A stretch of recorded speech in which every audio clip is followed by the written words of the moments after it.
Did you know that the dead outnumber the living on Earth? So for every single person that's alive today, they are roughly 15 dead individuals. That's a lot of motherfucking people. And if there's ever a zombie apocalypse, we would all be super fucked. Very much fucked. Not even a little fucked, a giant fucked. It's not even a giant fucked, it's just fuck. You're like, oh my god, we're fucked.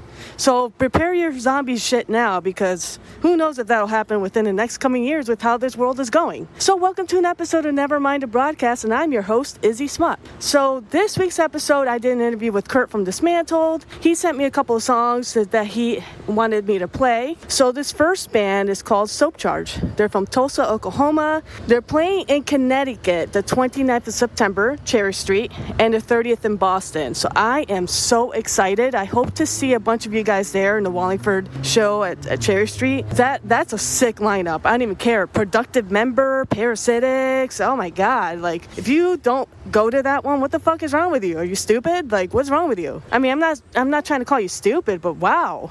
Like, why would you miss that? That's crazy talk. So they have this song called Drink, and Soap Charge is a soapy haired drunk punk. But honestly, their songs are fucking awesome, and I love listening to it. So let's play this song now. I want you to learn it, love it, live it, so that when we see each other in Cherry Street, we're all singing it. So this is Soap Charge with Drink.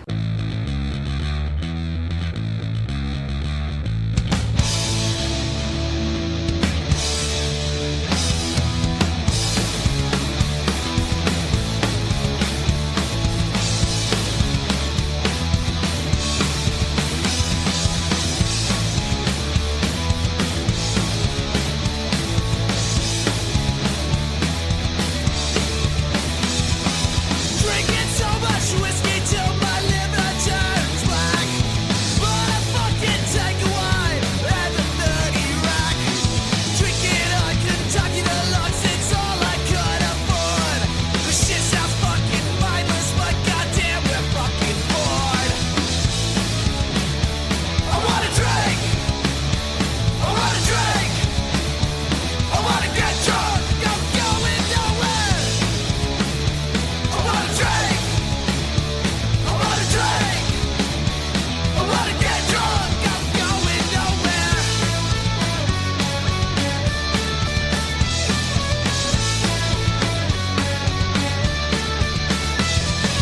Second, first, late, last, and first. Soap charge just keeps getting worse. Told you before, we don't care. We just get drunk and smoke your hair.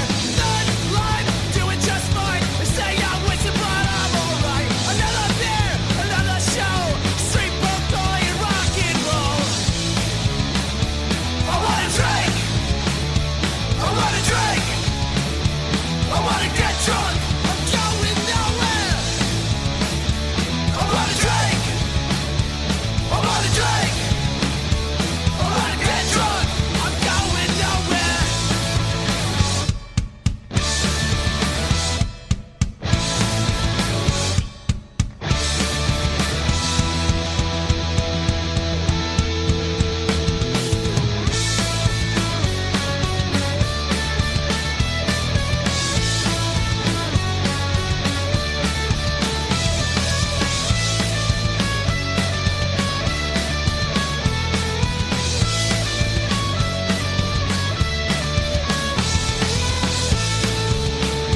I wanna drink.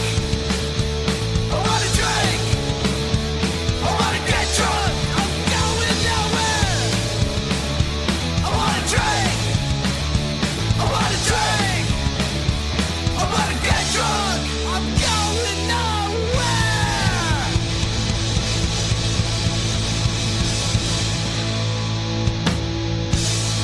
So that was Soap Charge with Drink, and the next song that Kurt provided me is from the B-side split with Whole Hog, and it's Brian Lothian. So he's from A Global Threat, so this is a solo project, and the song is called Waiting to Talk. Real quick, just wanted to go into solo projects. It's tough doing a solo project, because if you're in a well-known band, a lot of people are going to associate you with that band and kind of, forget all the other stuff you do. People, give solo projects a chance. Listen to the stuff that they have. Don't just categorize them in that band only and that's that. Because sometimes, I have a problem with that too, because I try to listen to other people's projects outside, and sometimes you're like, damn, this song is fucking good. Like you give it a chance, but sometimes it's not the same as the band that you associated them with, but that's okay, because sometimes you don't want to have a copy of what they already did. So let people evolve, damn it.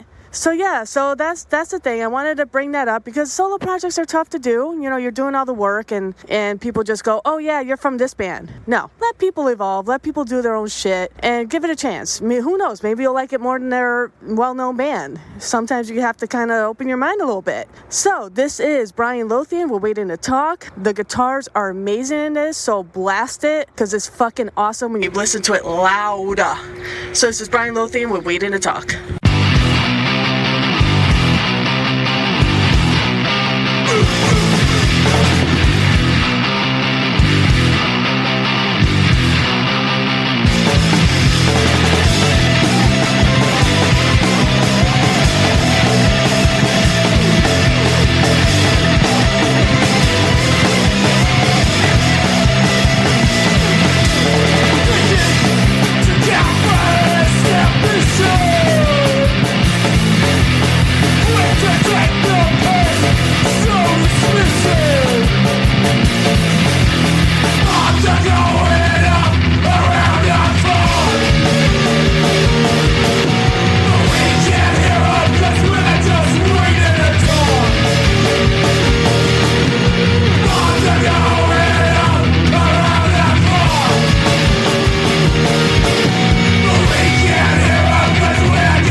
So that was Brian Lothian with Waiting to Talk. I hope I pronounced it correctly because I tend to, English is not my first language. So sorry about that. So this last song that he provided me, that Kurt provided, is from one of my favorite bands, a huge influence on, the Connecticut punk scene, Copyright Chaos. And this is coming from the Appetite for Intoxication album that's coming out for the first time. And it's going to be on Transparent Highlight Yellow. So it's going to be hot. I can't wait to grab that and touch it and feel it. And yeah, just like what that honk said. So I can't wait for that.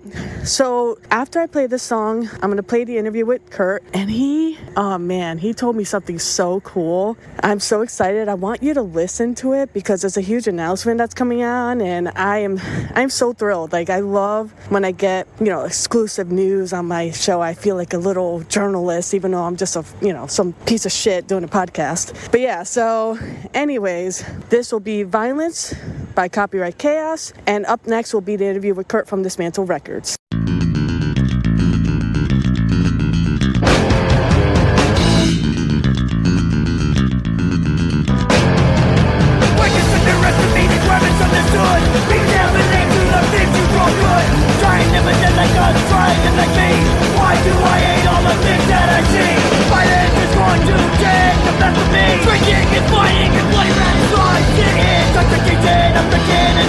Another time, my life, my death, another time for suicide. Violence is going to take the best of me. Violence is going to take the best of me.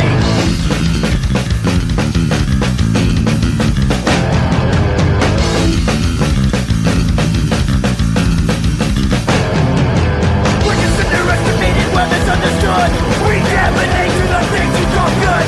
Try and imitate like us, try and live like me. Why do I hate all the things that I see? Violence is going to take the best of me. Drinking and fighting and bloody raticide. Sitting in intoxication, affliction and homicide. Another time, my life, my death, another time for suicide. Violence is going to take the best of me. Violence is going to take the best of me.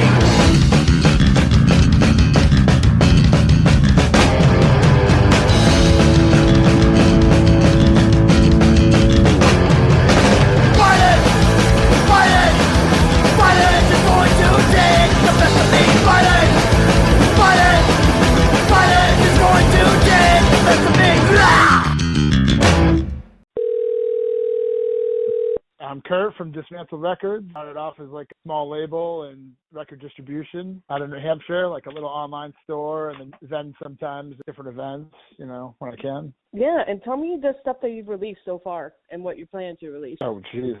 There's so much. Yeah, let's go. So it started with a comp, during the COVID shutdown. I did a split comp with Narcan Records, met Nate out in Las Vegas in 2019 at Punk Rock Bowling. We kept in contact, and we each picked 8 bands per side, co-financed, co-released that, and pushed those. And then Noise was a band I had just discovered from Canada. We kept in contact. That was the second album I put out there, split with Decon from California. That's a banger of an album. And just kept finding more and more bands. This little pogo band from Connecticut, Nancy Boyd, did their 7-inch. I don't think they ever really played live, and it kind of faded out, but they got people excited for a little while. I wish that kind of went. And then, as you know, I did the Rat 7-inch. That was cool, another Connecticut band. That was fun for a bit. I came down to the show. That was a great time. Record release show. Yeah, and tell me, because I know you're releasing the Copyright Chaos, but tell me what stuff that you're planning on releasing soon. What are you going to release? Got a huge one. I don't even know if I'm even supposed to fucking say it yet while we're on the topic of Connecticut. I'm going to say it if I get beat up later, but we are negotiating with a lot of bigger people. Like, I'm like the small guy in the group, but the Pissed, the legendary The Pissed from Connecticut is supposed to. I've already heard the album. Some big guys putting it out. Havoc Records, Revolt Records, Profane Existence, make a copies. We're all chopping it up and taking whatever copies we think we can move. I think I've signed up for like 150, but I think we're pressing like 1,000. That's going to get spread worldwide. Yeah, Copyright Chaos. That'll be the next one. I'll probably send that out by the end of the month. So hopefully it'll be out in like 2 months from now. 2 people know about that. So, but yeah. Oh my God, that's so cool. What it is to announce it. And you're from Connecticut. I know you love that band. And yeah, they're one of my favorite all-time bands. I love The Pissed, and I really hope that they play more shows. Like, I think it's New York area, but they want to do some Connecticut. Yes. That area in New York. I think they're going to do something in Chicago. They didn't say Boston, but eventually they'll probably do something in Boston. But yeah, like the East Coast, Northeast, and then I think branch out a little bit towards the Chicago way. Oh my God, congratulations. That's huge. That's really awesome for you. That's the cool one. Like, while we're on that topic, like, I remember being in like 9th grade in high school when I first got into the Pissed, and I made my own Ideas Are Bulletproof shirt with that transfer paper you could get for your home printer. Like, I just got a blank shirt and like ironed it on. I'm like, Mom, what the fuck is iron? Like, what do you need it for? And I'm like fucking heat pressing this thing, like, it was so ghetto, but that was my first Pissed shirt. It's DIY. It's awesome. Yeah. That's so cool. Yeah, it was wild. So that's a good one. Again, we're working with a few labels to do the follow-up for Unwanted Noise. The album's incredible. I think, you played one of the songs, Punk Speak Noise, a few episodes ago on the little teaser one that was unreleased. Yeah, we're just, again, they want to work with some European labels to get the record spread. And it's nice to get the album distributed, and it's so hard to go over every little detail and figure out who's paying how much shipping to here and the logistics. Usually I work by myself. Been teaming up with some people like Truck Stop Toilet Records for oil change. We get along great, and it's only 2 people. We communicate well, so that's easy. But when you start getting 3, 4, 5 labels, it's like everyone expects different shit. Everybody wants different shit. It gets tough, but we'll get through it. Yeah, I mean, the oil change record's amazing, but I'm excited for the Unwanted Noise and The Pissed. Oh my God, that's amazing, dude. And you're just killing it. I mean, you said that, are you planning on taking a break anytime soon, or are you just? I keep wanting to take a break, but so this year I was going to do Copyright Chaos. We might get that Unwanted Noise one out this year. I wanted to take like a few months off, and the opportunity for The Pissed. Yup. I'll just fucking grind at work. I don't care. I'll work 1,000,000 hours in a week, just try to help towards that. But you get a good, nice price break when you get 1,000 copies. Like, it can get the cost down more. And if I'm only taking 150, it's not like I'm pressing the whole thing. I'll buy them at whatever the final, unit price is. And so, it won't be that bad. It won't be as expensive as some of these, especially when I foot the bill myself, Yeah, I mean, how did you get started doing this kind of stuff, like labels? Like, did you want to do bands before, or just wanted to do a label? Yeah, I was never too musically inclined. I sang in one band in like 2004. We played like one show. Actually, I thought we sounded fucking killer. I'll try to find my old computer and see if I can get the tracks off of it. they're like super, not studio, super rough, but we had a couple bangers. You know, everybody kind of grew up. I stayed into punk, but, you know, people went to college and we're all like 17, 18. And just, we didn't really officially break up, just everybody moved away. Just always liked punk, and, you know, this is my way of kind of trying to give back. Exactly. Where can we find your songs, your band songs? They're not even out there. The band name was Stand Defiant. I fucking love that name. I came up with that. It was actually loosely from, well, not loosely, it was pretty much from the Unseen song, Don't Be Fooled. So, like, you're right, like, Stand Defiant, Don't Be Fooled. And I'm like, oh, man, that's a killer name. That's so cool. Well, one day we got to get fun. your songs out there so we can all listen to it. It would be so funny, just like make. And I know that you like to go to shows or stuff like that. So any shows that you're going to that you're, because I know I've seen you at shows, quite many shows, even the Copyright, Unwanted. Yeah, I try to get out there. I just missed a couple this last weekend, unfortunately. September Stacked. There's like Conservative Military Images. Oh, minutes from, they're sick. And I'm like, I'm fucking going to that. I'm gonna record already shipped, but I can start selling it August 25th. Looking for a copy of that. I'm trying to pay like for shipping from Europe.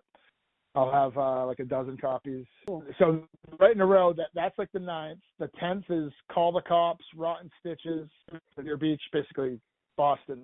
And I forgot who I think it's either Moose Knuckle or Who Killed Spiky Jacket on that one. Steve Ignorant is playing his craft set down in Boston. I'll probably go to that. And then like the end of the month is the Soap Babies, you know, Babies and Soap. And that's like the Parasitics covers, Who Killed Spiky Jacket, Moose Knuckle. And that one's ultra stacked at that same place on the beach in Revere. And then my buddy I met at work, he's older.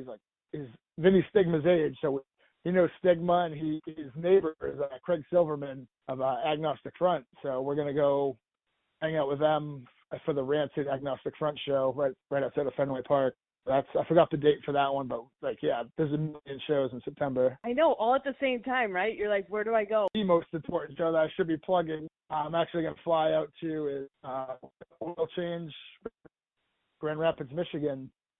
So that's like the official record release party, and it's like Total Chaos and Bloody Pickups. So Sean said I could crash on his couch, so I just got to try to find a cheap flight, go and hang out a couple of days.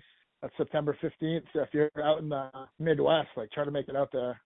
That's awesome. Like, I want to see Oil Change. I hope that they can either tour or something or come around here. I know Sean is coming with Soap Babies, but it'd be cool to get Oil Change around here sometime. Absolutely, yeah.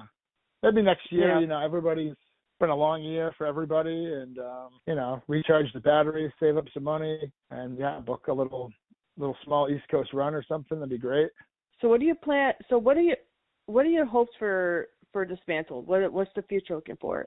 That's a good question. I just kind of just do one at a time. Sometimes bands hit you up. Maybe I meet you at the show. We kind of just get talking. Like, I hear that you're hitting the show, and we're like, kind of like, yeah, fuck it, let's just cut a record. Yeah, like that. It's kind of cool. But I'm in Cobra Side Distribution, even though I haven't fucking sent them in the record. Like, I emailed 20 copies of all your shit. We'll try to get them to the right store. So you got to give them the records free at first, and then monthly or whatever when they sell them. Like, hey, we sold this many, and they cut you like a small check or something. So I got to do that. I have them like all boxed up. I just got to mail them. Yeah, a couple of distributors, and just always making new connections. Small distros. Like, I sent some records up to Pills Records in Canada. He like blew right through them in like a day. Like some of the new Havoc album. I came out on Voltage Records, but I have like 100 limited color for North America. I'm distributing that in the States. Yeah, I was like, fuck, I'll shoot some copies to Canada, you know, make it more affordable for the fans. That's amazing. And the fact that you're doing this, like, that is the most punk rock fucking thing ever. It's like you're doing this on your own time, and you know what I mean? Like, a lot of people, and you're making that big contribution. It's awesome. Like, you're helping out so many bands, but probably making a lot of, you know, cool connections at the same time too, even though, you know. Oh, it's awesome. Yeah. And the best part is you don't even have a contract. You just go with it. Yeah. Yeah, no, we're just keeping it DIY, kind of just gentleman's handshake, you know, just we try to uphold our side of what we agree to, and, you know, nothing's crazy yet, but, and yeah, it's like you said, the connections you make, like, they last a lifetime. You know, I've met a lot of great friends because of it, and then it's great when you travel, too. Like, you go to punk rock bowling, and you see fucking all these dudes that live in Vegas or California that I haven't got to meet yet, and it's like, oh, let's grab a beer, let's hit this show, let's go to the pool party and see Lions Law and stuff like that. It's so cool. It's just like a massive extended family. I love that. I love that you created so many awesome connections, and I really do. I want this label to be like in everybody's minds, and I want everybody to buy from you forever. Oh, that would be great. Because it's not always easy. Like people are like, I am pumping out a lot of shit. And I mean, it takes a majority of my money that I make at my day job, and definitely not getting rich. I wish you could see the room I'm standing in right now. It's wall-to-wall records. Some of my albums, the first week you sell 30, then you have 230 still sitting on your floor. Some do better than others. The Dead 77 one just sold out the other day. Wow. 0 copies to sell. I know some smaller distros have them. If you're looking, I can point you in the right direction. The band has some, but that was cool. We got that one spread out really well. Like a record club. State Line Records has like a record club, and like you pay a monthly subscription, you just get like a surprise record. And he like asked me, and he got 36 copies for his record club. And then like I sent like 50 to Germany. I sent another big box with the band on their European tour that they just got over with. And then, yeah, they've been just spread out pretty well. They're in a couple other distributors. They didn't get the Cobra side, but they're in like a record store distro. They're in like Evolution and Puke and Vomit and stuff like that. But they're in a bunch of shops. Yeah, I have 0 copies of that one, so that's cool. That's amazing. That's a hit right there. Yeah, I'll take it. I wish that would happen more often. Well, yeah. And do you have anything you want to say to bands that are, that if they release with you, what do you want to say to them? Like, anything that you want to say? A lot of it is put in the work. Like the right people notice. Like I love that. If I see your fucking work ethic, like. It's so weird to even bring up social media because I grew up in the age before it and going to shows and just seeing a flyer on a telephone pole and shit too. But, you got to have a presence on there. You got to almost be a brand somewhat, but just play a lot of gigs. Don't just play to the same fucking local bar to the same 20 people every night. Like, go on a little 4-day trek if you can. I know some of us are getting older and not all kids and, people have different responsibilities. But, yeah, I mean, if you're taking it serious and like you want to cut a record, like go on a little trek a couple states over, like really going to build your audience because, especially with the streaming, a lot of people, they might like your band a little bit. Why wouldn't they just fucking listen to it for free? Like you really need to get that fan and have people pumped on you to want to spend $20 for a piece of vinyl, Exactly. And any final things you want to say? What do you want to promote? Anything you want to say? Kind of touched on the Havoc album that just came out. If you're looking for that, Voltage has a color. If you're in Europe, United States, I have like the half and half, gray and yellow. You see the Havoc live. They have the red splatter, super sexy. If you're a hardcore fan, try to get every color. That's cool. I just want to thank everybody that supported me. Like this shit's really grown quite a bit in a few years, And I've started to ship all over the world. Like I found a less how do I say it? Like a less expensive way to get people their records, so I can send some records, a decent box of records to Canada for like not even that much money, all over the world now.